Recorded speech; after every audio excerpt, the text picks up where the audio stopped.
first president of this country, he loved traditional music. For all else that he did, that was one of the things he loved. And I remember vividly that the Kamba traditional dancers were the best in the country. I remember the outfits, I remember the dancing.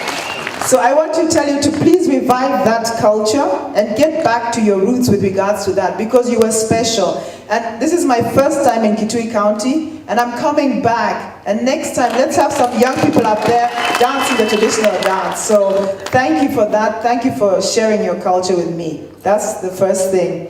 The other thing is that Michelle is not so far away, First Lady. I will pass on her words to you, your words to her.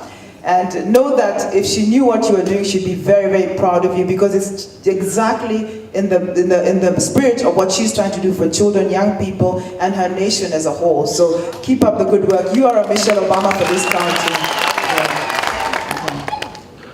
So Kyeni Foundation.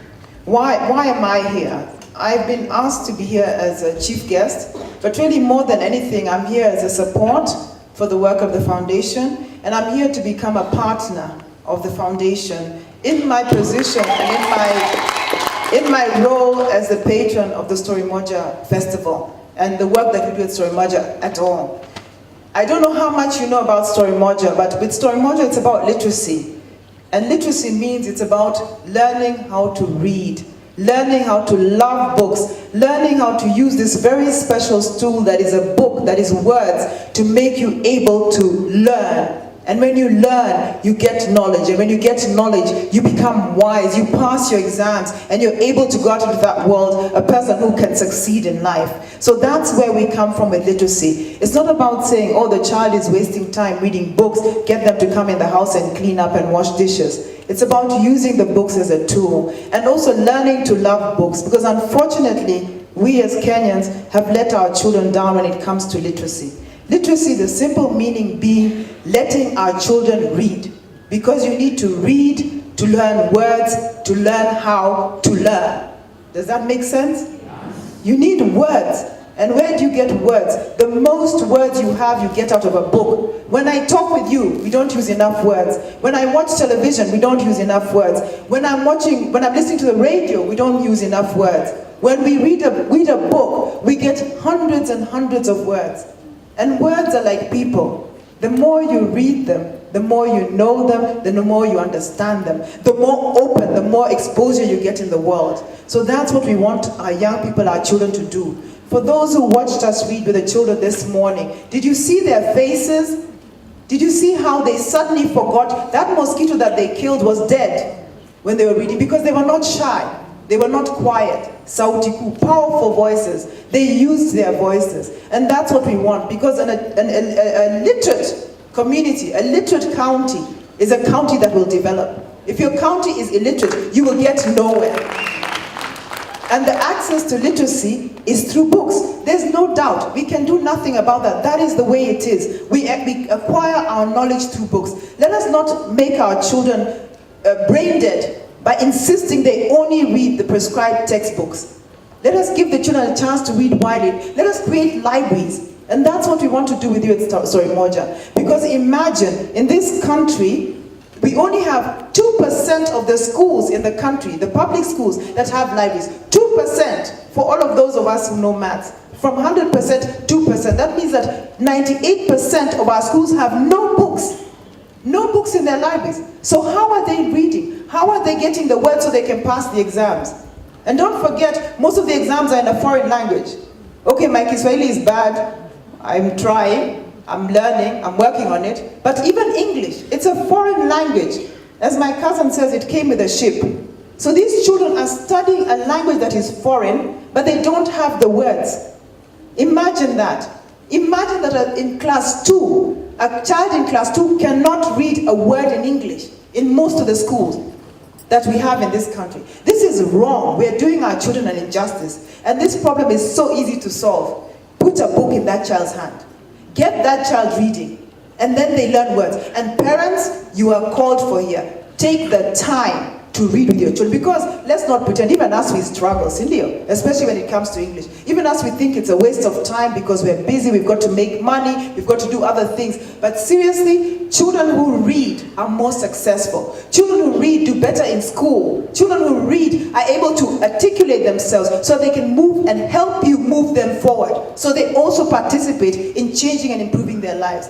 That's why you need to get your children reading. That's why I want to help you start libraries. We cannot have a situation, and here I'm going to read some statistics, where 62% of our standard 2 children can't write a word in English. 62% in this country. And guess what? In East Africa, we used to be the ones who were the top. Anybody was looking for people to employ, they would come to Kenya. Do you know where they go now? They go to Rwanda. Imagine that. So our children, as it is, we have 70% of unemployment in Kenya. Now we are threatened with more unemployment because our children are not employable.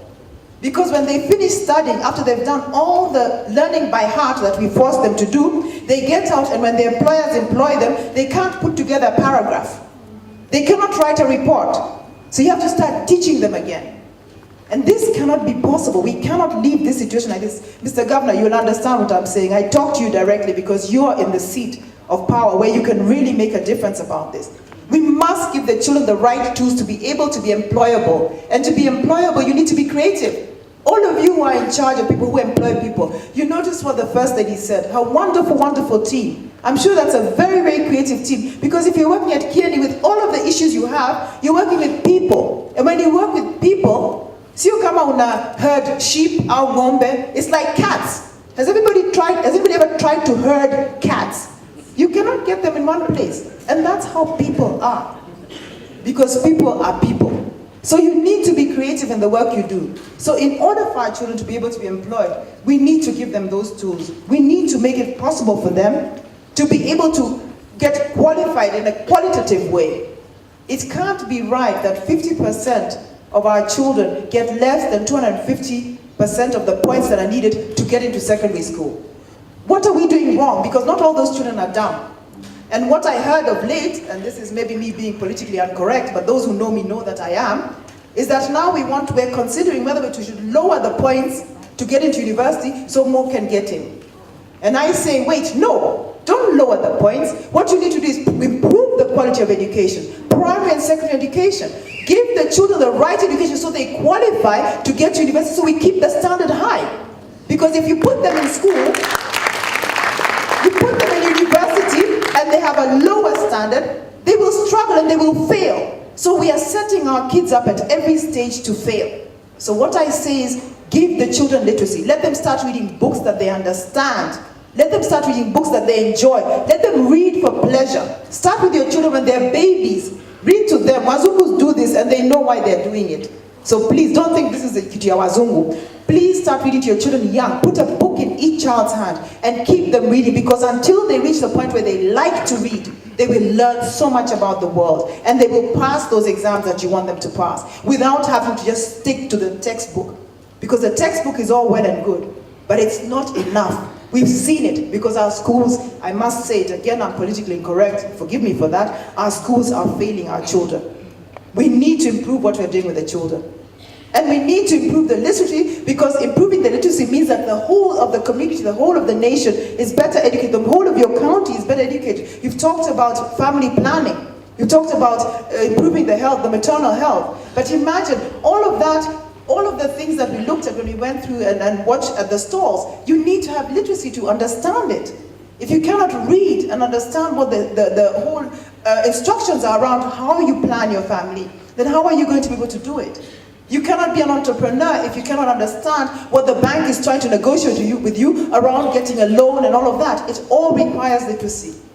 So I think on this one we're on the same page. I think it's necessary to create libraries in every single school so that our children learn to read and have the exposure to words that will teach them to be able to negotiate and navigate this very difficult environment that we're in the 21st century. Do we agree on that? Am I being over emotional here? Because for me, I'm really passionate about this. I mean, when I talk to you, you probably feel like I'm holding you like this, and I'm saying, you must understand what I'm saying. You must listen to me. Because you know what? I have an 18-year-old daughter. And every time, because now I have more exposure, you obviously know why, not just the beast, and I get to meet all these amazing people, including the First Lady, doing these amazing things, even young people, and I tell myself, what did I do wrong with my daughter? Should I put a book in her hand earlier? Would she have been cleverer if I had gotten her to read more? So I start getting really worried, because I also was doing it like everybody else. So those of you who have young children, and those of you adults who are not reading, please start reading. So these libraries that we're trying to put in the schools, we want those libraries to be accessible to the communities. So not just being school libraries, but also libraries that are open to the community, so everybody comes in and read. And that's where Story Moja is so powerful, because Story Moja will not only help you set up a library, Story Moja will also start reading clubs, book clubs. And Story Moja will do read-alouds like we did here with the kids, which are wonderful. And we bring in people who do it as dynamically as Mudoni Garland, who makes the kids forget that they have all these people around them with cameras and what have you, and they lose themselves in the story. And they won't forget that story. And that's the whole point, because it gives them a new perspective. And imagine you're telling them things, you're teaching them. Disability is not inability. They learn that in a story. But it's also something you learn when you're doing civic education. So all these things can be done through storytelling. They can be done through the story that you have in front of you when you're reading a book, when you have a book in a child's hand. And we have to make it into a national priority, because we don't. And you know, people who are maybe being a little bit not so nice and less PC are saying, let's keep them in, they think maybe, oh, the politicians want to keep us illiterate so we don't know what's going on and they can get on with what they want to do. I don't want to believe that. I think that's not the case. We need to stop being lazy. We need to take our whole national development, economic development and social development, ecological development to our own hands and start being part of the decision-making process. You can't say the politicians are not doing it right or we're waiting for them. Don't wait for them. I always say you are your future. And that's the same for the children. But for the children, you need to give them the tools to be able to own that future. And actually, we need to give the adults as well, because the majority of Kenyans are poor. Let's not pretend. The majority of Kenyans are poor. The majority go to these public schools that are lacking, that don't have enough facilities, don't have libraries, and don't have access to this knowledge that enables them to do something better with their lives, to succeed in their lives. So we cannot ignore the masses. We must not ignore the masses, because the country is not developing. As much as some places are doing well, and I really saw your roads and I was very impressed, so I was like, oh, wonderful, really looks very clean and everything, but it needs to be also on a level where we can say it's not just going to some counties, it's not just going to those who have, it has to be for everybody, because it's all of our rights, you know. So that's why we at Story Moja are so passionate about this. We're so passionate about literacy because we need to make it accessible to the children and young people. I'll cut what I'm saying a little bit short because, like I said, I've rushed everybody else, so I can't go on forever here, and I really am passionate, so I can talk forever and ever. But the main thing I would like to, the message that I'd like to leave for you all is that it's really, just remember this, you have to learn to read so that you have a possibility to read, to learn. Think of that sentence. Learn to read, to read, to learn. Because if I don't know how to read, I cannot learn. And that is really, really key. That's the key message I want to leave with you. And I want to put an appeal to you. My big, big ask, Mr. Governor, the First Lady, Kitui County, support them, push them, you know, bombard them with this. Keep asking them. We want 30 libraries in Kitui that you have already put libraries in place, but we want these in schools. We want to grow them. We want to add to the ones that you've already put there. We want to appeal to you to help us, to support us, to put 30 libraries. We were appealing to you to help to find the finances, because I stand here as Obama's sister, and I'm sure everybody's thinking she's got bundles of cash, you know, she just has to make a phone call and all that. It doesn't work that way. I think the First Lady can say the same thing. It doesn't work that way. I don't have that possibility. I just have the possibility to passionately talk about what I believe in. So please, my appeal to you, and I do have a proposal for you, Mr. Governor, Your Excellency, is to put 30 more libraries that we support you with, the ones you have already, to put into Kitui County, 30 more libraries in the schools where we come and train your people, so we have proper librarians. So the system is in place for kids to have reading clubs, book clubs, to have read alouds, to have access to books, to improve the training of the teachers so that they also take an interest in the books and understand the meaning and the value of books for the improvement of the performance of the children. So that's my ask to you, that please take this document that I'm going to give you, have a look at it. We'll have the conversation. I'm still in touch with my friend, the First Lady Edith. So let's have that conversation and see what we can do. It only costs 9 million Kenya shillings to put 30 libraries. I mean, that sounds like a lot of money when you think of it just off your head and you think of your own budget. But in terms of 30 libraries in a whole county, that is very, very little money. It is not very much to ask of you. So please, Kitui, please, Mr. Governor, look at the proposal. Let's have a conversation about it. Let's make this happen. So the next time I come, we're coming to celebrate the fact that we have 30 libraries. Don't keep it too long because I want to come back soon. So like I said, set an example, Kitui. Be the ones to do it first. And thank you very, very much for inviting me here. Like I said, the first county I came to, I'm coming back again. And I will stay longer next time. I didn't realize it was so far, but that's not a problem. We can get here. And thank you very much. I hope everything goes well today. I'm so sorry I have to leave earlier. I would have loved to listen to everybody's speech, but I'm sure I'll get the information from the First Lady. So thank you. Asante sana. Erokamano.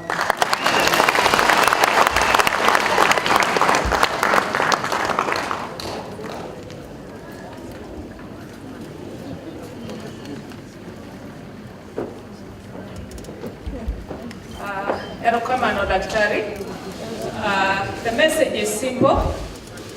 Imanyisi kusoma, musome, mumanye. That is the message.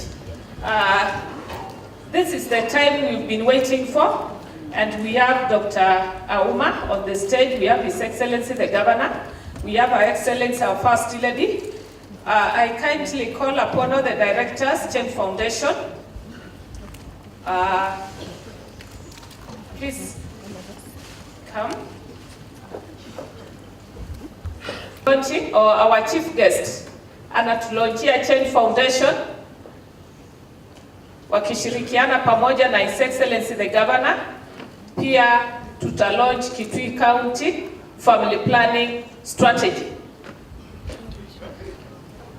Basi mabibi na mabwana, ni wakati mzuri wa kuanzisha ama kuzindua Kyeni Foundation pamoja na utaratibu mwingine wa kuona kwamba matibabu yanaendelea vizuri katika eneo hili, na nataka tuwe tayari kupiga makofi. Hapa namna gani? Tuwe tayari watakapokuwa wakifanya jambo hilo kwa pamoja. Mgeni wetu wa heshima upande wa Kyeni Foundation, na upande ule mwingine ni gavana wetu Dr. Julius Makau Malombe. Basi ndio tuzindue miradi hiyo miwili kwa pamoja. Hapo tutahesabu, tutaanza tano tukienda pole pole, alafu tukifika 0 tutakuwa tumefungua. Basi tuhesabu 1, 2, 3, 4, 5, alafu 0. Makofi. Makofi zaidi tafadhali. Tuongeze makofi. Kuzaliwa upya kwa Kyeni Foundation.